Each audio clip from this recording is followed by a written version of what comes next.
Oh my God, it's the first episode of my new podcast called Vivacious Embrace. Oh my God. Not me stuttering in the first 5 fucking seconds, bitch. Anyways, I don't even know where to start. Like, this is so fun. I wanted to create a podcast for a while now, and honestly, I feel like I've just been waiting long enough to create it. Actually, I need that. And yeah, I feel like if anything, now is the perfect time. Like, it's August, it's my birthday month. And with this podcast, I plan on uploading an episode every single Wednesday. Um, and I just plan on talking about literally anything. Like, I don't want to put a limit on what I choose to talk about, on what I choose to create and share, and how I choose to present myself. But my channel on here and like my social media, God, I love how like just flat it looks in the back. Anyways, I fixed it. But I'm somebody who talks about spirituality and healing a lot on my TikTok account and in past videos on my YouTube channel. And those topics are all great because I have like information to share, I have wisdom to share, and my own personal experiences. But sometimes I do have the tendency to share things related to those topics that I don't really know much about. I'm just sharing it for the sake of sharing it, even though it's not fully authentic. And so this is really a creative space for me to be authentic, to just fucking talk. I love to talk. And yeah, I'm gonna be talking about like music and movies and just like media and all my other interests that I have. And I'm super excited to embark on this journey. Like, I think this is gonna be it's gonna be lit, like the kids say. Me, that's not my generation, but y'all don't need to know that. Like, nobody needs to know. But yeah, so the topic that I wanted to start off talking about today is internal foundations crumbling. Because I feel like for me, as of lately, I'm become so aware of the fact that I am the creator of my reality, and that requires a lot of conscious creation and being intentional with what you do. And sometimes I slip out of that, and I choose things and people and environments that kind of invoke something that doesn't serve me. But I feel like when you really come to terms with and be honest with yourself about certain things, certain habits that you participate in or that are a part of your internal foundation that were created from trauma and just like subconsciously, unconsciously, and you kind of come home to your truth and the realization that you are the creator of your reality, that requires a lot of intentional action. After that, it requires you to be aware and to make choices that are different, even if it's uncomfortable. And I feel like that's something that is kind of a challenge for me, which is choosing things that I know don't really serve me. Um, but I made a TikTok video on my account talking about when your internal foundations are crumbling, which got some attention, but I'm really proud of that video. And I think that when it comes to your internal foundations crumbling, it is so important to be kind and gentle to yourself, because from my own personal experience, or just not even my own personal experience, but just like in general, like, we are creatures of habit. And when we have habits that are not healthy for us, but our bodies and our nervous system and our inner world are so used to and depend on to receive whatever it was gaining from having those habits, it can feel really destabilizing and even stressful, because it's like you don't really know where to go from that point. All you know is that what you're doing now doesn't serve you, and it's not helping you get closer to the life that you want to create, or the person that you are trying to become, or connecting back home to who you are at the core and the truth of your being. And having foundations and operating from having low self-worth and having low self-value and having an anxious relationship. Oh my gosh, having an anxious relationship with myself and my body and my internal world, and depending on other people to validate me and to give me what I'm needing, and or even suppressing needs because I feel like I need to shrink myself down in order for people to stay and to choose me. Like, these are all things that I realize, and it's heartbreaking because even last night I was thinking about how frustrated and upset I was feeling about, and I had to remind myself that it's not my fault that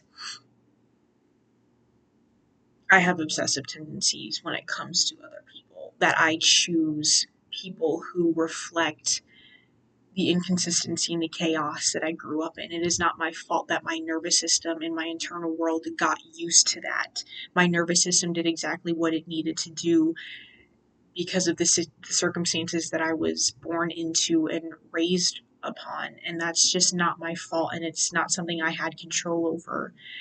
And sometimes it frustrates me because I take it and I feel like I register it in my brain as another thing that is wrong with me that needs to be fixed, or that's just like broken about me. And it's really heartbreaking because sometimes it feels really hopeless, and it feels like not really fully knowing the next step to heal or what to do can be just really like disappointing and maddening. But I think reminding myself that it's not my fault and that I am doing the best I can with what I know in order to,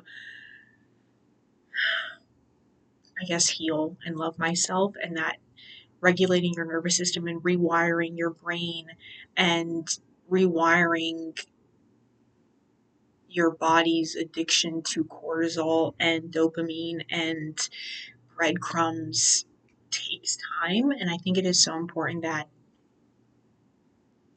I remind myself that it takes time to do those things and that I am doing them. And the fact that I'm able to recognize it and that I want to be able to have such a firm foundation and relationship with myself shows that I love myself and that I care, and that the fact that I am choosing that path and that timeline is the path and the timeline that's going to play out. But it just takes time to heal. It takes time to regulate. It takes time to process and release stored emotions and trauma, and to just do all of that shit. And I think it's super easy, especially in this age where there's TikTok and topics on healing and spirituality and inner child healing are becoming more popular and more mainstream, and how I feel like in our society with hustle culture and this idea that things have to be done in this moment, or if we're not getting the results that we want in the moment that we are looking for them, or that we do them, then it's not working. And I feel like that type of approach, that type of mentality, that hustle culture mentality that we use or that we operate from in this type of healing journey, this journey of coming back home to your truth, yourself, it's just not going to fucking work. It's not going to work. It isn't. Because when it comes to your body and your nervous system, and leaning into yourself requires gentleness and patience and kindness and compassion.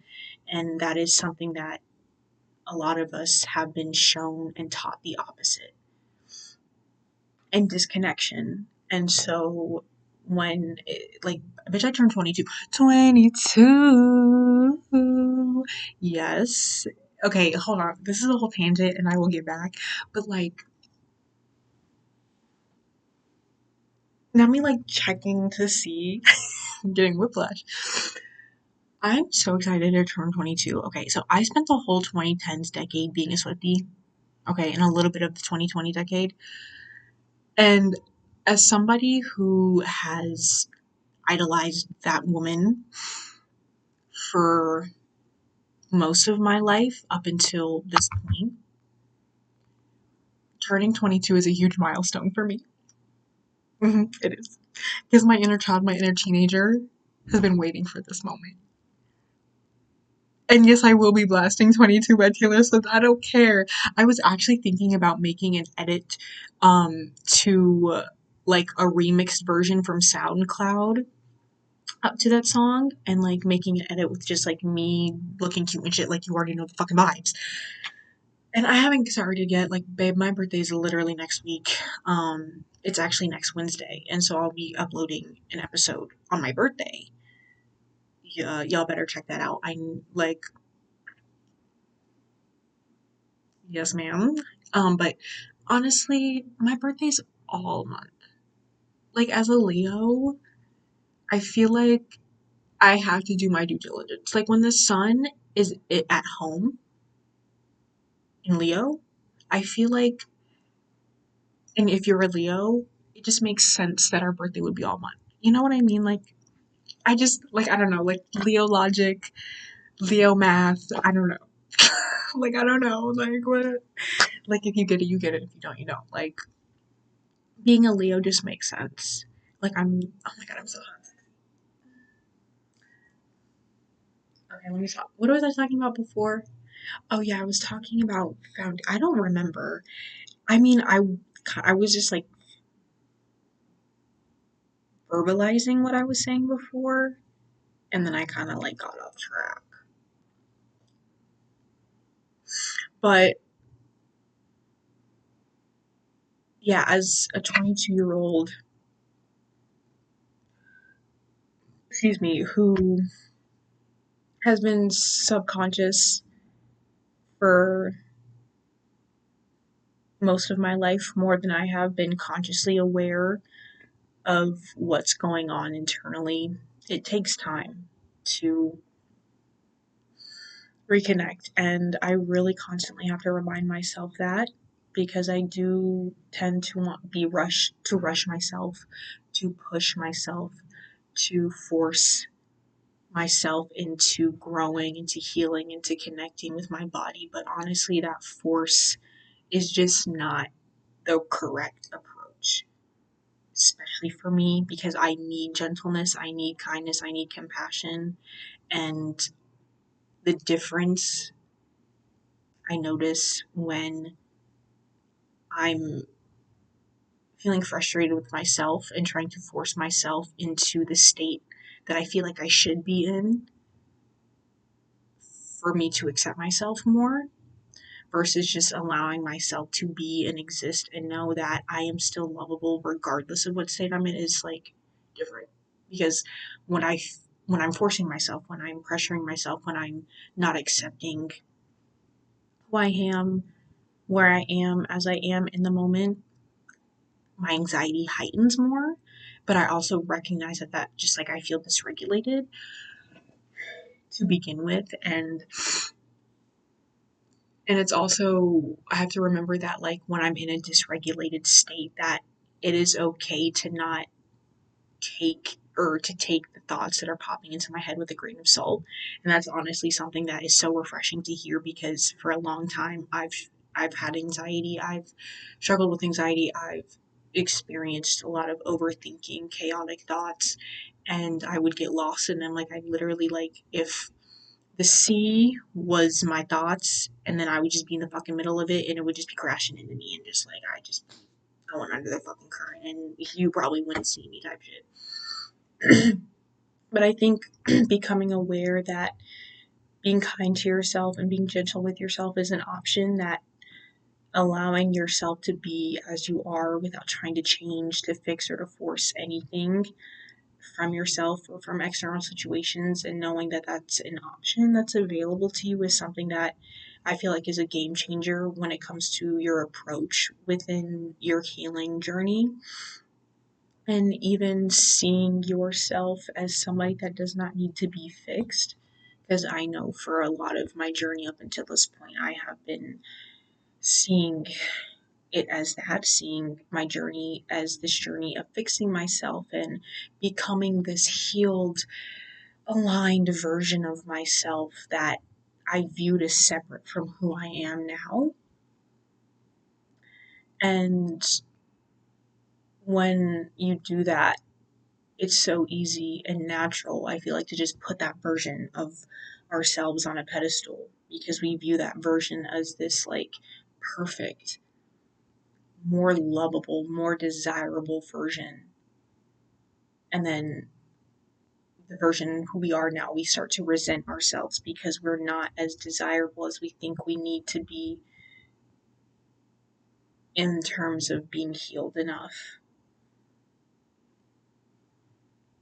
And I feel like at the beginning of my journey, of my healing journey, I felt or was like disconnecting from myself more because I was trying to fix myself and viewing it from that way. But I'm grateful that like I was redirected and stumbled across different perspectives and different people who talk about spirituality and healing and their perspectives and how they teach more so resonates and aligns with me and what I value and what I want to do in terms of my relationship with myself and being able to accept and love myself, which I think is very beautiful. And it's just everything that's happened before on this journey, or even just in life up until this point, has just like, it hasn't been the easiest, but it's safe to say that like I'm able to reflect back on those stages, even before I had like my awakening or whatever, and just extract a lesson from it, extract some sort of wisdom, extract some sort of reminder for myself. Um, that it's just like a part of it. It was a part of my journey, and that those checkpoints or whatever are valid. That's a part of my experience, and that I was just operating subconsciously, and that's really what it is.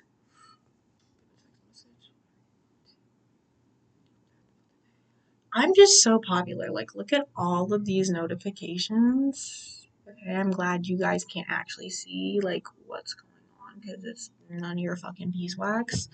Even though I'm the one who literally showed y'all my phone. But like, why are y'all stalking me? Like, what the fuck? Weird behavior.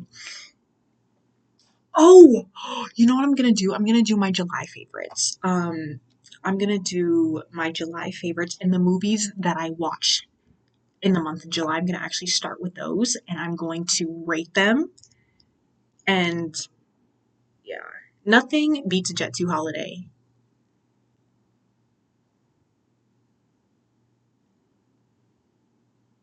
Okay. Wait. And I'm using the app Letterboxd, of course. Follow me. What is my account name on here?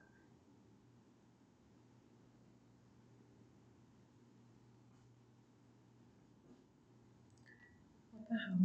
I think it's MILF. Okay, it's MILF Money. My letterboxed name is MILF Money. MLFMONEH. Okay. Period. Follow me. Okay. Yeah. Um. Okay. So some of these movies that I'm going to say I are re-watches. I guess I'll start with the re-watches. So I rewatched A Nightmare on Elm Street, the first one, the 1984 one, and babe, this was a 5 out of 5. Okay, it's a cinematic masterpiece. It is truly a fantastic horror movie. The cinematography is so good. Like the bathtub scene where Freddy's hands are like emerging from underneath the water. There's just something about it. There's just something about it. Like the movie was ahead of its time, but it came out at the perfect time. And I wasn't even alive, but I don't even care because I'm just grateful to be able to watch a movie that is so fucking good. Like Chef's Kiss, great movie. And then I rewatched Bohemian Rhapsody. That came out in 2018. And I also gave this a 5 out of 5. I didn't add any like comments to my rating or anything like that. I just rewatched it. And the first time I like logged in that I watched the movie, I never actually like did the thing where it registers. I just rated it and I didn't like do a review. So it doesn't say it's a rewatched. Actually, I don't know if that's true. Anyways, but I did say it's a 5 out of 5 movie. Um, I personally, this might be controversial. I personally love movies about like bands or celebrities, especially bands and celebrities that I personally like fuck with or listen to. Um, but Bohemian Rhapsody, I I don't know, how do I want to put this? I like that the movie was strictly centered and focused on the band and not necessarily like demonizing anybody, or because like with the movie that they made about fucking Amy Winehouse, like yes, I saw that. Okay, I know pitchforks and torches. And I liked the movie, but also like we all know who directed the movie, and we all like I have my 2 cents about that. But I don't know, I feel like when you make a movie about somebody who's like a musician, I feel like you should like make it from a place where it is centered around their art rather than like any type of mental health issues that they experience. And not like, I mean, I think it's okay to talk about any issues, whether it's drug addiction, mental health issues, sexual related things, but in a way where it's like demonizing them, you know? Because a lot of movies demonize the person that they're making the movie about. And I don't like that. And I feel like Bohemian Rhapsody definitely doesn't do that. I feel like the movie definitely just like is a celebration of Queen, which I really like. And it's just very much centered around the music and not really anything else other than like the band, and obviously celebrating Freddie Mercury and just like his story and his journey and his life. And obviously, movies that are about, you know, musicians and bands, they don't really get into the nitty gritty. Like, they gotta put together a whole fucking movie in like 2 hours, maybe more, maybe less, right? But it's still a 5 out of 5 movie. It is a great movie. I love Queen. Rest in peace, Freddie Mercury. I wonder if I'm sure all the other bandmates are probably passed away. So rest in peace, all of them too. If they're not, my bad, my bad. But I watched Booksmart, and oh wait, oh no, okay, backtrack. I rewatched Hot Summer Nights, and I gave the movie this rewatched review a 3 out of 5 stars. And I remember when this movie first came out back in 2018, I remember I was excited, and so many other people were excited. Like, this is when Timothy Chalamet like was like really at his peak, if anything, and we were all obsessed. Yes, yes. And I remember watching it and being disappointed, and I remember everybody else being disappointed too with the movie. But I was so like people, we were all so fucking excited. Like, it came out in like the summer, and which I was waiting for the movie, but like I was counting down the days type shit. But in this, in my review on Letterboxd, I literally said the same thing, what that I just said. But I liked the movie enough to watch it and rewatch it multiple times. Like, this is not the first time I've rewatched this movie, and it probably won't be the last. But yes, I did give it a 3 out of 5 stars, which is honestly not that bad. That's like more than half. So I rewatched Extremely Wicked, Shockingly Evil, and Vile, which was the movie that Lily Collins and Zac Efron starred in. Um, that was about that fucking infamous serial killer dude. Ted Bundy. My God, I can't believe I forgot his name. Anyways, I gave because I watched this movie originally when it came out in like 2019, but it has a 2.5 star rating out of 5 for me. And when I logged it in, it says that is Troy Bolton in the flesh, and it really was. Anytime I see Zac Efron in a movie, I cannot help but think about Troy Bolton, and it just is what it is. The movie's okay. Like, I think I liked it more when it first came out because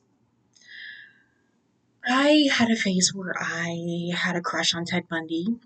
I know, I was like 15 at the time, or 16. I mean, I feel like that's old enough to be very discerning with the fact that that man was a serial killer, and I do not support that type of behavior. But the movie, it's a mid. It's a mid movie. Like, after this movie, though, I did rewatch the tapes, the Ted Bundy tapes on Netflix, and I was literally scared to go to sleep. And for me, like when it comes to like horror and stuff like that, like I've been watching horror movies since I was a little girl. My mom would tell me about how I would ask her to put on Poltergeist at like 3 years old. Great movie, by the way, great movie. So stuff like that. But like when it comes to like serial killers, like it's so fascinating to me, but that shit is so fucking scary. Like it's scary because it's like like that shit happened and it's real, and like yes, that was like what, 50 years ago. The 70s was like 50 years ago now, which is so crazy. Me saying that's crazy as if I was alive. And I'm like, just like me ruminating on memories or some shit like that. But I just, yeah. Mm-hmm. It's all right. What else did I rewatch anything else? Okay, so no, I'm gonna start with the movies that I watched for the first time. Bad Times at the El Royale, I gave a 4 out of 5 stars, and I actually like this movie, and I will definitely rewatch it. Great cast, low key. I don't know if that's. I don't know why I said I don't know. Oh, actually, I do know why I don't know. I said I don't know because I'm like, oh my god, are there people in here that if I said it's a great cast, get me canceled? I don't fucking care. Like, I'm sure y'all didn't even just register what I just said. Don't worry about it. But I didn't give like a written review for the movie or anything. I liked it. I like the set in the hotel is really beautiful. Like I love that 70s vibe. Like I love 70s just like clothes and music and like furniture and decor, like that mid-century modern um like vibe. So hot and sexy. I love it. I'm not the best at movie reviews. Like I could never be a movie critic. Because I'm just like, yeah, the movie was good. It was okay. Like I'd rewatch it. Or oh my god, I love this movie. Like it was a good movie. I think that, like I said, I'd rewatch it. Like I don't know what y'all want from me. Okay, so I watched Booksmart, and the thing is, I've watched Booksmart before, but like I put it on and I would watch the beginning and then just like get distracted and not watch it. So I like this is the first time where I watched it and like actually was paying attention, and I gave it a 4 out of 5 stars. And I thought it was a cute movie. It's your typical high school movie where they're graduating, and the girlies that were like the academic girls who prioritized their academics and didn't really have like a social life. They wanted to have a social life before that. And if you've seen the movie, seen the movie. If you haven't watched the movie, I would recommend it. Like it's a cute movie. I would rewatch it. For me, like when it comes to like having a favorite movie, I have to be like my attention has to be like grabbed out of my body in order for me to be like holy shit for the first time. But sometimes movies will grow on me. It's like the same with songs. But I watched Hocus Pocus for the first time, and I gave it a 3.5 out of 5 stars. And I thought it was a cute movie. This is definitely a movie that I would watch around like the fall Halloween time. Um, and I know Hocus Pocus is like a very popular movie, especially people who are like who love fall, who love Halloween. And so like I'm glad that I am not missing out anymore when it comes to that lore. Like I get the lore. It was a really cute movie. I'd rewatch it, like I said. I watched Boogie Nights and I gave it a 2.5 stars. It was an okay movie. I thought it was funny. Okay, so I did give a written review for this, and I said him, aka Mark Wahlberg. I forgot the character that he played. Him giggling under the sheets sent me, and it was like in like the mid to end of the movie when he was giggling under the sheets for something. I don't even remember, but that shit sent me. And honestly, like, it wasn't a bad movie. I don't think I would ever watch it again. Or maybe I would, but it's literally like a porno movie, kind of like where the guy's just like he gets he gets recruited because he's attracted and he has like a big schlong, which honestly, good for him. And it's based off a true story. Like, good for you, bestie. Like, if I was a guy, I would want to have a huge schlong too and be recruited to be a porn star. Like, that is my dream.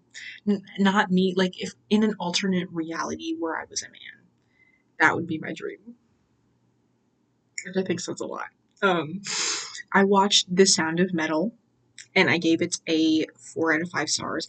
This is a movie that I definitely want to rewatch, but I really liked it. I think the acting was really great, and it honestly, as somebody who just naturally exudes empathy, like imagining myself in the position where I would be going deaf and like the type of stress and the emotional, like just the emotional everything that I would be feeling and experiencing really made me connect with the movie in a way where it's just like I feel you. And even though like this man is acting, but I feel like I like that the movie kind of highlights something that not a lot of people think about, but are also a lot of people's realities, which not with not being able to be here, being deaf or whatever. Great movie. And I personally love the head actor, Riz Ahmed. Yeah, Riz Ahmed. Um, I don't love him, but I've seen him in other things, and I like him, and I think he's cute. So I watched Licorice Pizza. I didn't give it a rating. I watched it, like I put it on with the intention of watching and paying attention, and I completely like was distracted with it. So it's honestly something I would probably have to rewatch. But moving on, I also watched Knives Out. Great movie. I gave it a 4 out of 5 stars. This is probably my favorite movies that I watched out of all of these in July. I One of my friends that gave this movie review on Letterboxd said that they don't make movies like this anymore, and she'd be correct. She'd be correct. They don't make movies like this anymore. It was actually something that really like grabbed my attention. I liked the suspense. Honestly, I've never seen the movie before, and I already predicted who was behind all of it. But yeah, I'd watch it again. It's a really good movie. I like that. And then I watched Red Rocket, which another porn movie kind of. Um, Honestly, movies like these, like I'm sure there's like a hidden message behind it that I did not pick up on because I saw it for what it was, which is a creepy man who was attracted to an underage girl trying to exploit her, and he was a fucking loser and using and taking advantage of other people for his own gain and benefit. That's exactly how I saw the movie, and I just gave it like I didn't give it a rating, but I gave it a heart. Um, and I liked somebody else's review that says Licorice Pizza's evil twin brother, and I liked it because I was like, yeah, yeah. And then I also watched Lisa Frankenstein, and I gave that movie a 4 out of 5 stars. And what I put in the comment review was, I just knew. Oh my god, the fact that I spelled new N-E-W and not K-N-E-W. Oh my god. I'm gonna edit that real quick. I just knew he was gonna chop off a penis to be his. Because if you've seen the movie, you probably know what I'm talking about. But honestly, this was a really cute movie, and I've seen so many edits of this movie, and I'm like, what movie is this? Because the actress that's like the main actress, she's in The Society, and she's in other things that I've seen, but like I like her for acting or the things that she's been in, and I feel like she's a really good actress. Um, but this was like a movie that I kind of wanted to watch for a long time, and I didn't really know what the name of it was. I've just seen edits of it, and it intrigued me. Um, so yeah, I'd rewatch this. And then I watched Shiva Baby, and honestly, I'd have to rewatch this too. Like I don't really remember it. Um, it wasn't bad though, from what I do remember. There was just like a lot of drama because this girl found out that the guy that she was having intercourse with was married with a child, so that's fun. And then I watched Nerve for the fucking first time, and I've actually wanted to watch this movie for literally ever, because it's been out for almost 10 fucking years, which is insane. And I was watching the movie, and they played Hurricane by Halsey, and then they also played a song by Melanie Martinez. I forgot which song, but it's off the Cry Baby album. And it really was just a throwback. It's a marker of the time that it was made in, which was 2016. And it was really nostalgic for me. And yeah. And I gave it a 3.5 stars. And I said, oh my God, oh my God, oh my God, he on X Games mode. Yeah. Um, And then the last movie that I watched was Am I Okay? And this has Dakota Johnson in it. I gave it a 3 out of 5 stars. It was an okay movie. Like, it really wasn't anything to rave home about. And then the first movie that I haven't seen that I watched for the first time this month was Bring It On. And this is just from August. Like, I literally watched this August 2nd and it's August 5th. And I said, I miss when movies put cute bloopers and scenes at the end credits. They don't make movies like this anymore. So that was my movies, my movie media. And then I'll just do like my July or like yeah, my July songs. Okay, so my favorite songs from the month of July are Sunlight by Hosier, Shapeshifter by Lord, stream her album because it's great, Gypsy by Fleetwood Mac, so good, Unlock It by Charlie XCX, Taste by Sabrina Carpenter, Girls by the 1975. I fucking love that song. Shake It Out by Florence plus the Machine. I Love You, or the less than sign and 3 by Marina, because she came out with a new album. And some of the songs are good. I haven't listened to the album completely, so I can't give it like a full like rating or review. But I like that song from the album.